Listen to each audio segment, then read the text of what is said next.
All right, so we are looking at annuities. An annuity is when you're receiving or you're paying a certain amount of money over a fixed period of time. All right, for example, if you buy bonds on the securities exchange, you'll be receiving interest. All right, that can be at the end of the year. All right, so you'll be receiving the same amount at the end of each year, or maybe at the beginning of each year. All right. Or if you're a landlord, all right, at the end of each month, you'll be receiving your rent money. That can also be regarded as an annuity. Okay. So there are two types of annuities: ordinary annuity and annuity due. Ordinary annuity, this is money that is paid or received at the end of each time period. All right. Then annuity due. This is money which is paid or received at the beginning of each time period. Okay, so we're going to first look at how can you get the future value of annuities. I've got two examples here. Let me just bring them over to the board.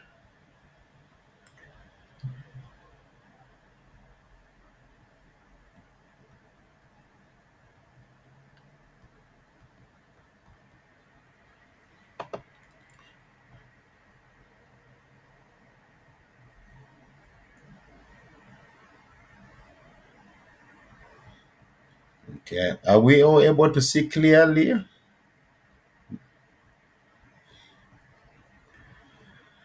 So we've got two examples here.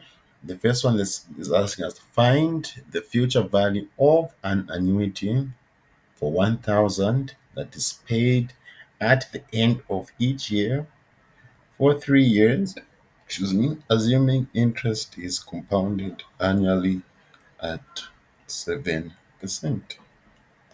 So at the end, for 3 years, at the end of year one, you receive a 1,000. Oh, yes, at the end of year one, you receive a 1,000. At the end of year two, you receive a 1,000. At the end of year three, you receive a 1,000. Right? So this is paid at the end. So we know we're dealing with an ordinary annuity. Okay. Always look for the wording in the questions. When you hear paid at the end, then you know you're dealing with an ordinary annuity. If it's paid at the beginning, you're dealing with an annuity due. All right. All right. So interest compounded annually at 7%. All right. So we're going to use this formula here. The future value equals A. A represents the amount of money that is paid or received. So in this case, A is 1,000. RI is going to be our interest rate, 7%. All right. T represents the time period, which is 3 years. So now this interest is compounded annually. All right. So whenever there's compounding of interest, remember, just divide the rate by the number of compoundings. All right. And multiply the time period with the number of compoundings. Okay. Anytime you hear compounding in any of these questions.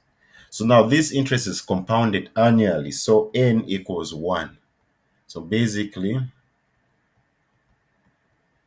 when you divide the rate by 1, the rate will still stay the same. If you multiply the time period by 1, it's still going to remain the same. So let's do our tabulations. So there's really no need even for me to put the 1 here because it's not really going to change anything. All right. But whenever you hear there's compounding in these questions, always remember the interest rate divided by n and the time period multiplied by n.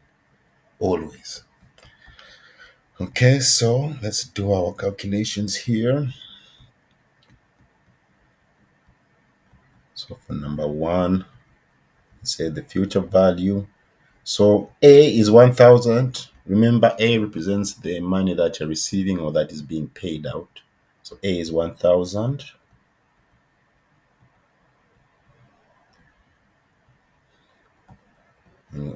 Here we have open the brackets. You say 1 plus R is 7%. So you can convert it into a decimal. 7% is 0.07. Okay. And 0.07, since when we said you are compounding, you divide R by N. So 0.07 divided by 1 is 0.07.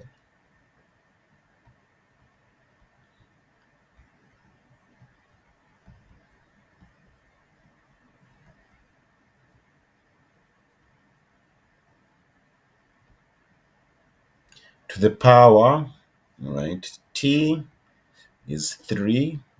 So that's 3 years. So we say to the power 3 minus 1 over R1 divided by N, 0.07 divided by 1 over 0.07. So let's apply order of operations. All right, board mass, remember brackets. Oh, but in board mass, there's no exponents. Okay, because it's brackets of division, multiplication, addition, and subtraction. That's why they brought in paired mass to incorporate the exponents. So paired mass, or we can say bed mass, all right, brackets. So we start 1 plus 0.07, you get 1.07. Then exponents, all right, so it's to the power 3. So you say 1.07 to the power 3.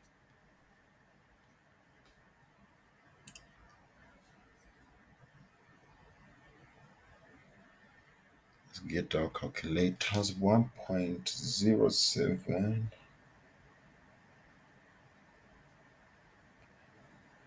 to the power 3, that is 1.222. All right. Then we subtract here, since we're still dealing with the numerator here. All right. Do not divide yet. First subtract this one. So 1.225043 minus 1, you get 0.225. 0.43. So here we're going to say 1000, 0.225 divided by 0.07.